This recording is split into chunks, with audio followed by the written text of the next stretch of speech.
Mr O'Mooney wet his lips and grimaced. The rottenness of sulphur mixed with the saltiness of tears filled his mouth as dirt coated his tongue.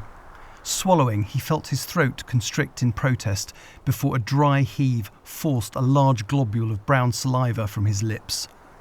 Holding his knees, he spat out the remaining foulness, cleared his throat and pulled his scarf over his mouth and nose.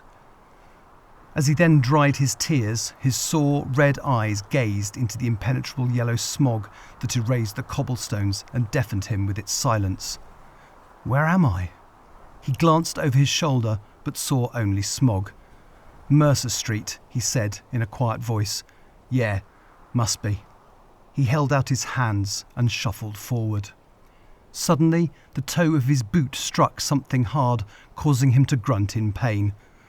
Bloody smog, he muttered under his breath as he used his foot to feel along whatever he had kicked.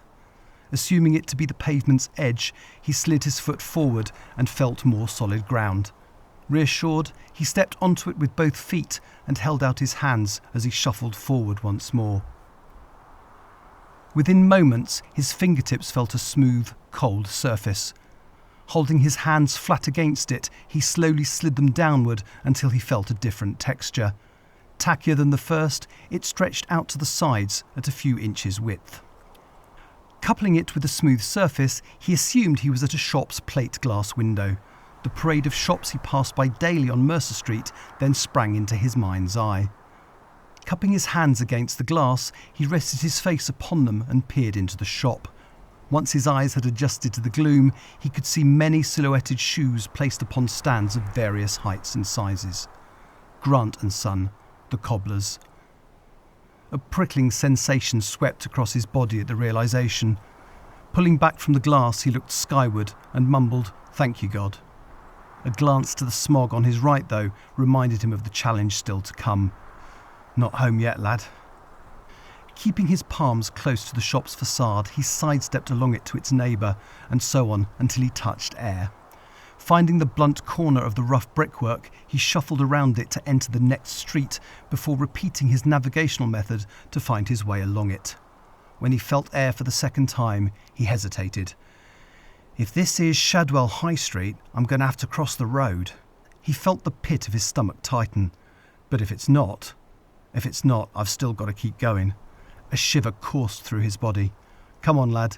He stretched out his right arm and, resuming his sidestepping, felt along the ground with his foot until he came to the pavement's edge. He stepped down onto the cobblestone road and turned to his right. "That's it, lad." He tentatively shuffled forward, "Just across here." Feeling the toe of his boot nudge something hard, he then traced the pavement's edge with his foot before stepping cautiously onto it. As he did so, his shoulder encountered a lamppost that threatened to send him off balance. Swiftly gripping it with both hands, he clung onto the cold, damp metal as he tried to gather his bearings.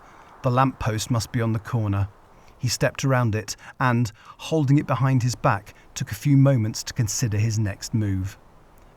Eventually, he took a small sidestep to the left and shuffled forward with his hands held out. For some time, he continued to touch air, his arms moving in all directions as he searched for something, anything solid to cling onto. Finally, his boot struck something hard, prompting him to hurl himself at whatever it was he'd found. Feeling a sudden compression of his chest, followed by sharp stinging in his cheek, he realised he'd struck a brick wall.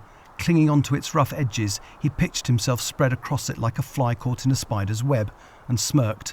"It's a good thing no one can see me." A dog barked in the distance, thereby pulling Mr O'Mooney back to reality. Feeling a newfound confidence in his route, he continued his journey up the street, around the corner and along the next street. When he once again touched air, he felt his heart skip a beat. Almost there. He shuffled across the pavement, stepped down onto the cobbled road and tentatively walked across Charles Place towards the gate to Peabody Square, or so he hoped. "Who goes there?" a man's voice yelled from the smog. It was like warmth being poured onto Mr O'Mooney's numb ears. Rushing forward, he cried, "It's I, Mr Allen." "Mr O'Mooney?" Mr Allen inquired, stunned, as he materialised from the smog.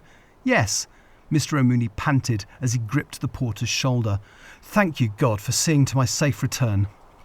Mr Allen's grey-green eyes were concerned as he watched him catch his breath. From behind a scarf he stated, "I didn't expect you to return until the morning." "It may as well be the time it has taken me to walk from the station." Mr O'Mooney wiped the sweat from his forehead with the back of his hand. "Is the gas lit?" "Aye." "Good. I've had my fill of stumbling around. I wonder how you can stand it all the night, Mr Allen." "The smog hides the likes who've no business being here, so someone's got to be on the gate to keep 'em out. Superintendent Reed's decided that's me.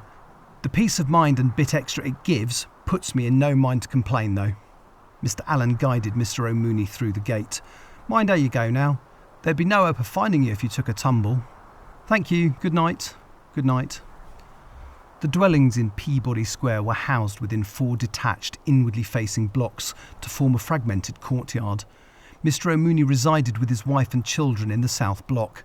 Relying on memory alone to guide him, he shuffled forward in a straight line from the gate until his hands felt the brickwork of the block's rear. Once again, he kept his hands close to the wall as he sidestepped his way around the building to its front. In spite of the cold, he felt the tension in his body ease with each step. Visions of his wife holding a steaming bowl of stew by a roaring fire filled his mind's eye, quickening his pace. The sound of sliding wood suddenly penetrated the near silence of the deserted square. Distinguishing the faint glow of the gas lamps on either side of the south block's main door, Mr O'Mooney pressed onward with little thought to what he'd heard. "I shall never let you go," a man's voice said close by. Almost there. Yet, as Mr O'Mooney came within arm's reach of his destination, a terrifying scream sent him leaping backward into a stumble. Falling onto his coccyx, the horrific thud and violent crunch he heard a moment later cut short his sharp cry. Staring wide-eyed into the smog, he felt his blood run cold.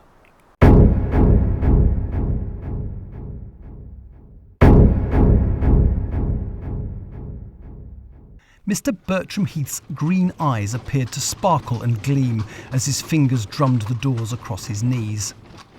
Painted black and varnished to a shine, the doors formed part of the 2-wheeler hansom cab he travelled in. Gripping their edge, he half stood from the narrow bench to peer over the brown mare at the road ahead. Sitting a moment later, he then pressed his face to the glassless window to his right before leaning across Dr. Locke to peer through hers. Pressing her back against the seat, she warned, "You will injure yourself." Mr Heath sat. "Begging your pardon, Doctor." At 25, he was the younger of the two by 5 years. At 5 feet 3 inches tall, he was also 9 inches shorter. Whilst the cold wind whipped his short, light brown hair, her long, dark blonde hair remained motionless in its sculptured arrangement of tightly pinned curls. Their attires also formed a stark contrast. His coat, suit and tie were shades of brown, whilst her tailored coat, knitted scarf and smooth leather gloves were midnight blue, teal and black respectively. The only similarities between them appeared to be their unblemished fair complexions and slender builds. "Is the impending investigation weighing upon your mind?" Dr. Locke inquired. "Not at all." "Are you quite certain of that?" Mr. Heath smiled broadly. "Oh yes. The details which Miss Trent gave us about Mr. Allen's case were quite violent." "Yes, they were." Mr. Heath rummaged around in a brown paper bag. From it, he took a hard-boiled, cherry-flavoured sweet that he tossed into his mouth. Dr. Locke studied his expression for any hint of distress, but found none. "It's simply that you've been restless since we left Bow Street." Mr. Heath paused in his sucking of the sweet. "Have I?" "You have. Is it the smog?" "The lifting of the smog was a tremendous relief," Mr. Heath admitted as his tongue moved the sweet from one cheek to the other. Since the early hours of the morning, a strong wind had steadily cleared the overbearing smog until, by mid-afternoon, it had gone. In its wake was intermittent yet light rainfall, with the temperature being only a fraction milder than they experienced the previous night. Noticing the sign for Shadwell High Street, Mr. Heath gripped the door's top to lean out. With heartfelt glee, he exclaimed, "We're almost there." Dr. Locke lifted a brow. "Your enthusiasm to see a dead body is disturbing." Mr. Heath's face blanched as he looked back at her and sat. "Oh no, it's not that at all. Oh my." He swallowed the last fragment of sweet. Dr. Locke knitted her brow, perturbed. Then why are you so keen to get there? Mr. Heath glanced at the road. I suppose I should have explained. It's rather a failing of mine. I become so overzealous, particularly when I'm passionate about something, and I forget that others might misunderstand my words or intentions. Dr. Locke waited with expectant eyes. I've long held a desire to visit a Peabody dwelling, and Mr. Allen's case is my first opportunity to do so. Might I presume your interest is born from your work as an architect? It is, Mr. Heath replied. Peabody Square in Shadwell is a particularly fine example of what is, undoubtedly, the noblest of endeavours ever encountered in the business of designing and constructing domestic dwellings. As I'm sure you're aware, Peabody refers to the wealthy American banker and philanthropist Mr. George Peabody. His vision was to design and construct clean and affordable housing for London's artisan and labouring poor. It's a vision that has continued to be realised to this day through the good works of the Peabody Donation Fund. It met the original construction costs of Peabody Square when it was completed in 1866. Furthermore, the Fund's Board of Trustees oversee the square's management alongside that of the other Peabody estates. And being an architect, you appreciate the challenges which arise from such an endeavour, Dr. Locke mused aloud. Indeed. The broad smile returned to Mr. Heath's face. But my appreciation isn't limited to the bricks and mortar. Too many people in London are forced to live in squalid conditions through no fault of their own. They're even charged exorbitant rents for the so-called privilege. Striking the door's edge with his fist, he then shook his hand to expel the subsequent pain. I'm a passionate advocate for clean, honest housing for all, and the Peabody dwellings are certainly that. So much so that an 1885 Parliament report recorded a 2-year waiting list for tenants. Some of my poorest patients have mentioned such a list, Dr. Locke remarked in a cool tone, with a handful of those telling me they had been refused a place upon it because they were either unemployed or working on the markets at the time. Mr. Heath knitted his brow. Yes, that is unfortunate. His brows lifted as he tilted his head and continued, although the Peabody Donation Fund does rely heavily upon the rents paid by its tenants to meet the maintenance and salary costs of its various estates and the employees who manage them. Without such payments, I'm certain the fund would run dry. Then where would the tenants be? In the workhouse or worse, I'd wager. The cab turned onto Charles Place, and the blocks of Peabody Square came into view. There it is, Mr. Heath exclaimed in delight. As the cab slowed, Mr. Heath flung open its doors and leapt from the vehicle. "Watch how you go," Mr. Snyder called from the driver's seat. Mr. Heath appeared oblivious, though, as he gripped the wrought iron railings and gazed up at the block with a soft gasp and widening eyes. His jaw remained slack as he looked from one architectural feature to the next, eager to commit them all to memory. The block's English bond brickwork was blackened by the soot-laden air, with the occasional patch of yellow breaking through. A deep bracketed cornice adorned the top of the block's rear and side elevations, whilst tall brick stacks protruded from its slated roof.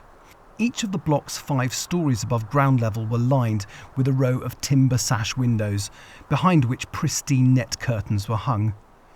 Awe-inspired by the uniformity of the block's aesthetics, Mr. Heath felt compelled to compare it to the square's other 3. Therefore, without looking away, he moved along the railings toward the gate as Dr. Locke alighted from the cab behind him. She saw a man emerge from the gate first. Unfortunately, she'd only gone as far as opening her mouth when the man intercepted Mr. Heath and demanded, "Where do you think you're going?" Mr. Heath, noticing the sudden obstruction at the last moment, stopped dead in his tracks. Looking up into the newcomer's face, he saw grey-green eyes glaring out at him from behind a dark brown scarf and hair. Placing his age in the mid-30s, Mr. Heath glanced over the man's rugged facial features and broad arms. Deciding that putting some space between them would be a sensible move, Mr. Heath took a few steps back and held out his hand. "Mr. Bertram Heath, architect and member of the Bow Street Society." The man's glare softened. "You sent by Miss Trent?" "We were," Dr. Locke interjected as she joined them. "Dr. Lynette Locke. I, too, am a member of the Bow Street Society. I'm also a qualified medical practitioner with my own private practice." The man looked at her warily before coming to a decision, at which point he lowered the scarf from around his mouth to reveal a clean-shaven jaw and sideburns. In a more genial tone, he said, "Mr. Keegan Allen. Sorry about before, sir. We get a lot of people trying to come in who've got no business to." They like to sleep in the passages out of the cold. He then added under his breath, and more. You're a porter here, aren't you? Mr. Heath inquired. Aye, working under Superintendent Dougal Reid for the board, Mr. Allen replied. We understand from Miss Trent that one of your tenants heard a scream last night, Dr. Locke began, followed shortly thereafter by the discovery of a woman's body. Is that correct? Aye, we found her at the bottom of the stairs of the south block. Mr. Allen thumbed over his shoulder. But it weren't just Mr. O'Mooney who heard the scream. I did, here at the gate. And some of the tenants in the other blocks come to the office this morning to ask what it was all about. We would like to see where Mr. O'Mooney stood when he heard the scream and where the woman's body was found, if we may, Dr. Locke inquired. Mr. Heath's eyes gleamed with excitement. If you must, Mr. Allen replied. Walking through the gate and around the south block, they entered Peabody Square. As Mr. Heath had hoped, there were 3 additional blocks identical to the first. Clasping his hands together, he strolled to the centre of the yard and slowly turned on the spot to admire each of the blocks. Marvellous. Simply marvellous. Mr. O'Mooney said that he was by the door to the south block when he heard the scream, Mr. Allen said, looking between them. Waiting for a response from her fellow Bow Streeter, Dr. Locke then cleared her throat to gain his attention. When this failed, she called, Mr. Heath, are you still here with us? Pardon? Mr. Heath inquired, as he was suddenly pulled from his reverie. Seeing Dr. Locke and Mr. Allen watching him, he realised one must have asked him a question. Having not the slightest idea of what it was, he requested, Could you repeat that, please? Are you still here with us? Dr. Locke inquired, placing a hand on her hip. Yes, Mr. Heath replied, hurrying back to them. Yes, of course. He peered up at the south block. How dense would you say the smog was here last night? You couldn't see your hand in front of your face, Mr. Allen replied. Mr. O'Mooney was stood by the door when he heard the scream, Dr. Locke informed Mr. Heath, who looked across the yard. Courtyards are notorious for being misleading when it comes to identifying the origins of sound, Mr. Heath said. It's their shape. The sound sort of bounces around like a ball in a box. The gaps between these blocks would have lessened the effect, but only by a small margin, I'd wager. He turned to peer up at the south block once more. No, the scream alone shan't tell us where it came from. He shifted his gaze to the others. And the dense smog would have made it impossible for Mr. O'Mooney or anyone else to see who'd screamed. Was anything else discovered aside from the woman's body? Dr. Locke inquired. There was some blood in the yard, Mr. Allen replied. May I see? Dr. Locke inquired. Mr. Allen led her to a spot several metres away. Here. Dr. Locke leaned forward to take a closer look. Where? It ain't there now, Mr. Allen replied. I hosed the yard first thing this morning. Dr. Locke fixed him with a steely gaze. To conceal the truth of the matter from the tenants? Nah, to do what I was told, Mr. Allen replied, irritated. It's one of my duties. Dr. Locke's mouth formed a hard line as she strove to contain her displeasure. It was therefore with great tension in her voice that she inquired, Can you recall if the amount of blood was closer to a thimbleful or a pint glass? Pint glass, Mr. Allen replied. Maybe half a pint. Dr. Locke looked up at the block and thought aloud. The location of the blood is consistent with someone falling from a height. She wrote down her best guess for the distance in her notebook. One doesn't plummet like a stone, but rather tumbles like a rag doll. Blimey, Mr. Allen remarked, turning a little pale. Where is her body now? Dr. Locke inquired. Mr. Caulfield saw her taken to the hospital over on Glarms Road, Mr. Allen replied with some reluctance. Is Mr. Caulfield a porter too? Mr. Heath inquired. No, Mr. Allen replied, glancing away from them. He's a constable with the Metropolitan Police, correct? Dr. Locke inquired. Mr. Allen looked uneasily between them. Aye. But as we weren't met by one of his senior officers, I presume Mr. Caulfield was acting in his capacity as a tenant rather than a constable? Dr. Locke inquired. Mr. Allen folded his arms. We all thought she'd fallen down the stairs. It weren't until we found the blood this morning that Mr. Reid told me to fetch the Bow Street Society. I see. Dr. Locke glanced at Mr. Heath, who stared at her in wonderment. I've met Constable Caulfield once before. I've no interest in causing any trouble for him with his senior officers. Mr. Allen lowered his arms, but uncertainty remained in his eyes.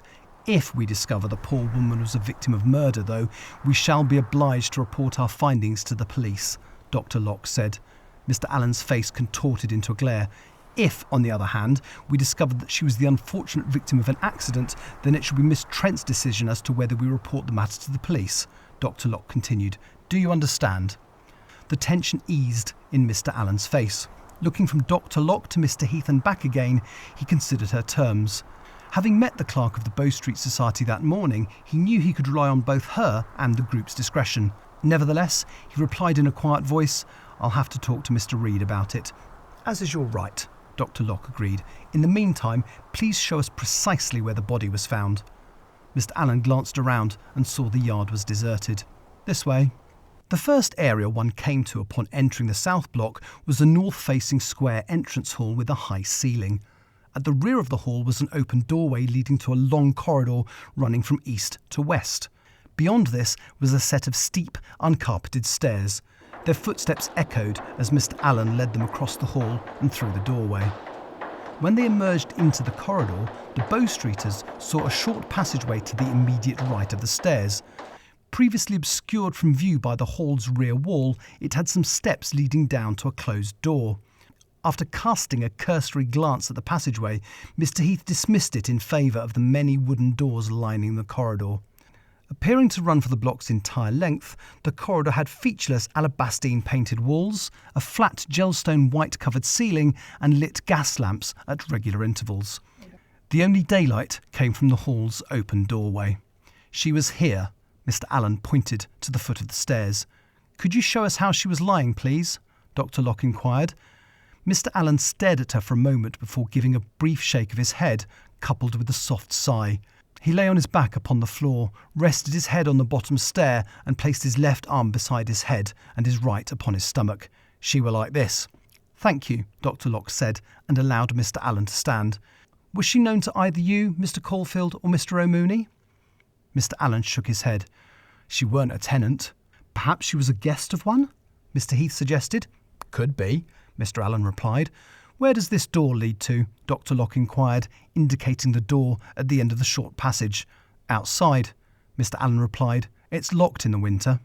Mr. Heath rubbed his hands together and strolled to the east end of the corridor. As he did so, he felt Mr. Allen's gaze boring into his back. It unsettled the architect a little, especially since he hadn't the first idea about how to defend himself. "Was there any blood on the stairs when you found the body?" Dr. Locke inquired. Mr. Allen considered his answer and shook his head. "Not that I saw." "Is Mr. O'Mooney and Mr. Caulfield at home?" Dr. Locke inquired. "It would be helpful to speak with them." "Mr. O'Mooney is at the stables," Mr. Allen replied. "He's a coachman for a family down Richmond Way. Mr. Caulfield is on duty somewhere." Dr. Locke frowned. "That is unfortunate." Mr. Heath strode back down the corridor toward them. "I don't suppose I could take a look at one of the dwellings?" "No," Mr. Allen replied, causing Mr. Heath's face to droop. "Aside from the scream, did Mr. O'Mooney hear anything else?" Dr. Locke inquired. "A thud," Mr. Allen replied, "and a man saying, 'I'll never let you go,' or something like that." Dr. Locke lofted a brow. "Such a statement wasn't concerning to you and Mr. Caulfield?" Mr. Allen's features tightened. "She fell down the stairs." "And yet blood was only found in the yard," Dr. Locke pointed out. "That could have been out," Mr. Allen countered. "It could, but now I must visit the hospital." Dr. Locke headed for the entrance hall, prompting Mr. Allen to narrow his eyes. "I shall return as soon as I'm able," Dr. Locke called. "Good day, gentlemen."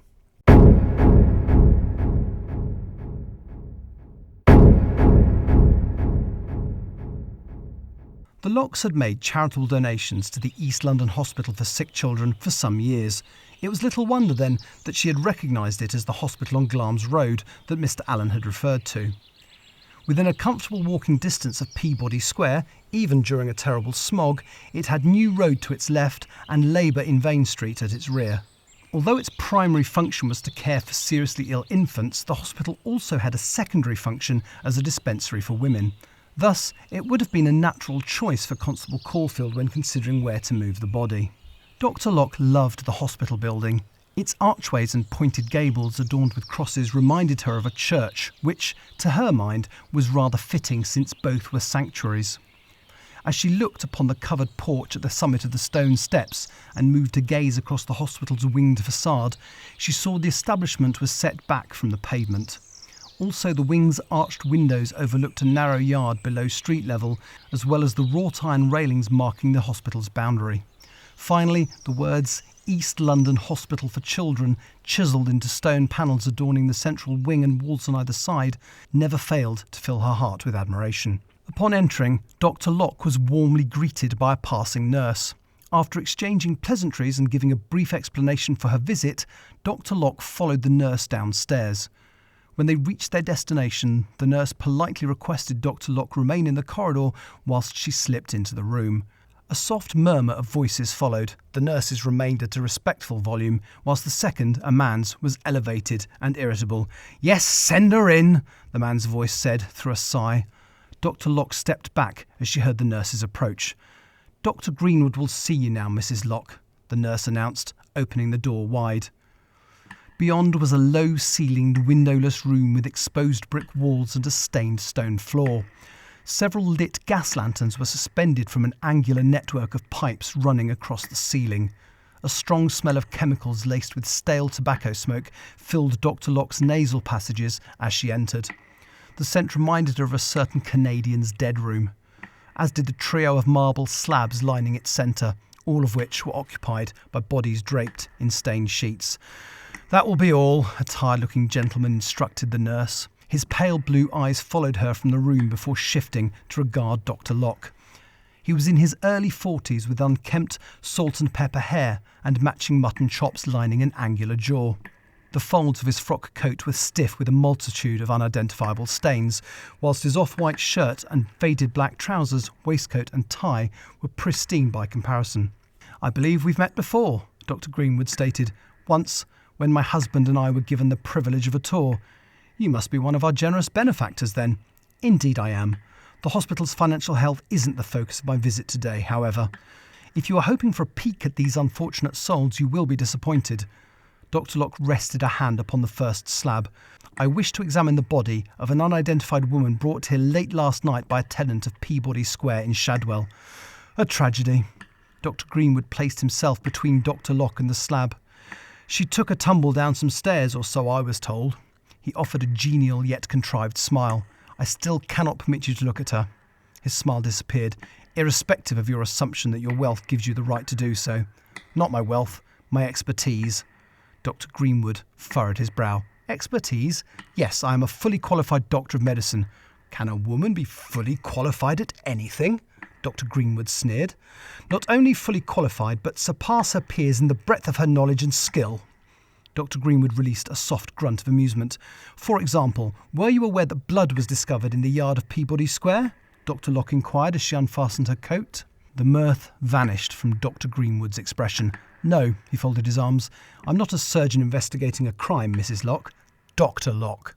I am an underpaid and overworked doctor of a glorified workhouse." Dr. Greenwood interrupted with a raised voice. "She's one of hundreds who will be placed upon my slab. I've neither the time nor the resources to conduct a post-mortem on all of them." Dr. Locke placed her Gladstone bag on the slab. Putting on a leather apron she'd taken from it, she put it and her coat aside. "I'm not asking you to conduct post-mortems on them all, just one, under my supervision. Now see here, Doctor. What I see is a good man made cynical by his work." Dr. Greenwood's lips parted as the rest of him stilled. "And a woman whose death is unexplained," Dr. Locke continued. "I can at least do something about the latter." She glanced at his grim frock coat. "If you assist me, you may be able to amend the former." Dr. Greenwood perched upon the slab's edge, thereby closing the distance between them. His demeanour also calmed as he searched her eyes. In a soft tone, he inquired, "How did you come to hear of this poor woman's death? I thought Peabody dwellings were only for the poor." "They are. I am here as a member of the Bow Street Society. A porter at Peabody Square, Mr. Allen, acting under the orders of the superintendent, Mr. Dougal Reid, hired us to investigate the strange circumstance of her death and subsequent discovery of her body." Dr. Greenwood tilted his head as he folded his arms and rubbed his chin. He looked sideways at her. "Is there cause to believe it wasn't an accident, then? That's what I hope to determine by conducting the post-mortem." Dr. Greenwood looked back at the slab's occupant as he considered the request. Eventually, he said, "Very well." Facing the slab proper, he folded back the sheet to reveal the head and shoulders of a woman in her early 20s with curly red hair. There was bruising around her eyes and a stain on her earlobe the colour of Zinfandel wine. Grains of dirt also clung to her cheeks, eyelashes and hair. Dr. Locke retrieved a magnifying glass from her bag and studied the stain. "I've seen this before. It's brain fluid." Dr. Locke gently turned the woman's head and felt some resistance. Leaning closer, she studied what she could of the woman's vertebrae alignment without turning her over. Her neck appears to be fractured in several places. She pushed aside the woman's matted hair and studied the base of her skull. Her occipital bone also appears to be fractured. There is a deep wound here. The considerable amount of blood both in and around the wound and in her hair suggests it took some time for the heart to cease beating. She bled to death? Dr. Greenwood leaned in for a closer look. Possibly, but I would say either her broken neck, her head wound, or both were the likeliest causes of her death. We can't be certain until we perform an internal examination of her spine and brain. Dr. Greenwood stood bolt upright. "Now? Unless you have a prior engagement with another corpse?" "No," Dr. Greenwood mumbled. "Good, then let us begin."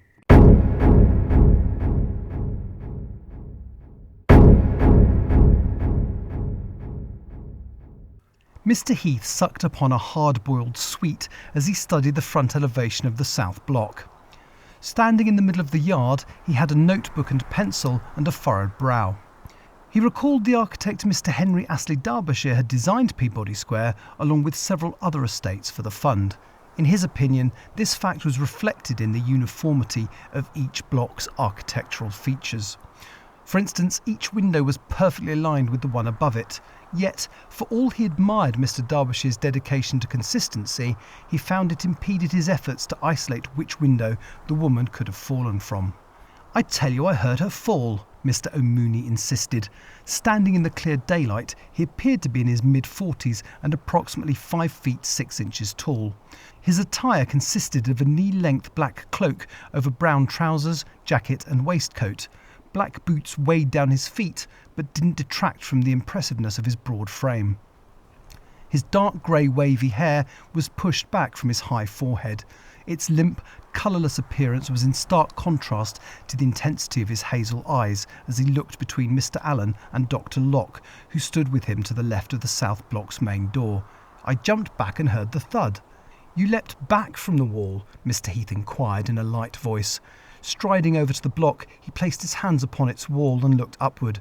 Yes, I see now. The window must have opened somewhere very close above for you to feel the need to leap." He took a single jump back, out of harm's way. Mr. Allen grimaced as he recalled Dr. Locke's description of how the woman would have fallen. Slipping his hands into his coat pockets, he hunched his shoulders and retreated to the door to look out across the yard. "Mr. O'Mooney, you didn't trip over the woman's body when you leapt. She would have fallen where the blood was, correct?" Mr. Heath inquired. "Yes," Dr. Locke replied. "Likewise, you didn't encounter any sign of her body on your return to the gate and Mr. Allen," Mr. Heath went on. "Therefore, we may eliminate the columns of windows directly in front and to the left of where you are standing. That just leaves the column to the right. Mr. Allen, do all of these open?" Mr. Allen came away from the door and, shielding his eyes, peered up at the block. "The tenants on the first and third floors keep them closed on account of them having small children. The fifth floor's the laundry. No one's up there at that time of night." "Which leaves the second and fourth floors," Mr. Heath mused aloud. "She had multiple fractures in her neck and a significant head wound," Dr. Locke said. "The force of the impact was so severe it crushed part of her skull. The bone fragments then compressed her brain, causing it to swell. Based upon its severity, I suspect it was more likely she fell from the fourth rather than the second floor." Mr. Allen once again slipped his hands into his coat pockets and moved away from the group to loiter in the south block's doorway, his complexion somewhat paler. "Upon examining her clothes, I discovered a thick layer of dirt upon the heels of her shoes," Dr. Locke continued. Walking over to Mr. Allen, she waited for him to step aside before entering the entrance hall. "Did you mop the floor this morning?" Mr. Allen leaned through the doorway to glance over the floor. "Aye. Were there scuff marks or dirt upon it?" Dr. Locke inquired. Mr. Allen met her gaze. "A few." Dr. Locke referred to her notebook. Aside from a few coins and a tattered handkerchief, the contents of her pockets comprised of an old, faded set of rosary beads complete with a cross. She looked past Mr. O'Mooney and Mr. Heath, who stood behind Mr. Allen, to the courtyard beyond. "Is the superintendent here?" "He's gone to tell the board's secretary what's happened," Mr. Allen replied. "A pity." Dr. Locke closed a notebook. "Never mind.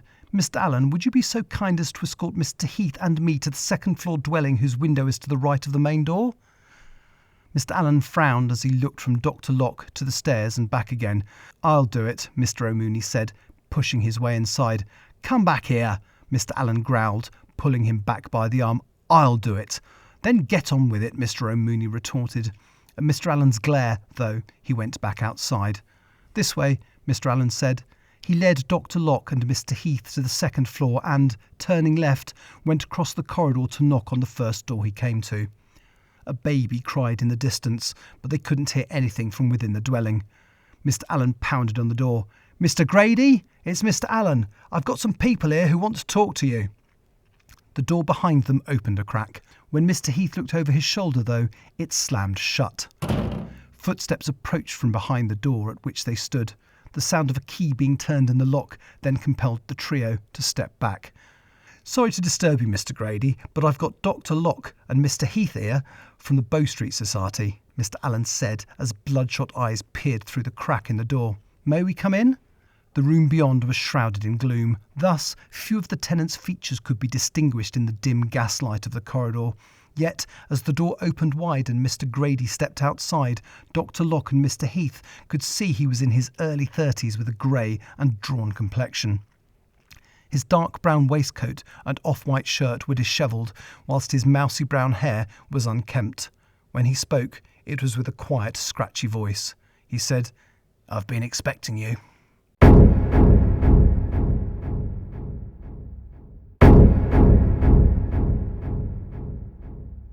Dr. Locke thanked Miss Trent as the clerk passed her some tea. Adding her own sugar and cream, Dr. Locke took a sip and placed the cup and saucer upon the low table in front of her. She sat on the sofa in the Bow Street Society's parlour with Mr. Heath beside her and Miss Trent in the armchair to the right of the fireplace. Dusk had fallen, and with it had come fresh rainfall. Thus, the pitter-patter of rain interspersed the crack and pop of the roaring fire and the gentle flickering of the gas lamps. Mr. Grady was beside himself with grief, Dr. Locke informed Miss Trent. He and his common-law wife, Miss Elvina Newman, had been arguing about marriage, Mr. Heath said. Having been raised a devout Catholic, Miss Newman was keen to be wed, but Mr. Grady wanted to wait until the Peabody Donation Fund granted him a larger dwelling. In time, the argument became heated, and Miss Newman opened the window, Dr. Locke said. She attempted to leave and, wanting to stop her, Mr. Grady tried to take hold of her arm whilst telling her he'd never let her go. Unfortunately, when she tried to move away from his grasp, she lost her footing and toppled from the window. It was her scream the other tenants heard, and it was her body discovered at the bottom of the stairwell. I accompanied Mr. Grady to the East London Hospital for Sick Children, where he identified her. Why did he move her body if it was an accident? Miss Trent inquired. He said he was worried others might think he had pushed her, Dr. Locke replied. Yet his biggest concern was people assuming Miss Newman had committed suicide. If they did, he knew she could never be buried on consecrated ground like she would have wanted. It was his last desperate attempt to protect the woman he loved. Mr. Heath's expression was sombre as he inquired, "What will happen now?" "I shall discreetly inform Inspector Conway of our findings and allow him to quietly bring an official end to the matter," Miss Trent replied, "and a Catholic burial for Miss Newman." "I certainly hope so," Dr. Locke said. "I would hate for her to be remembered as simply the scream in the smog."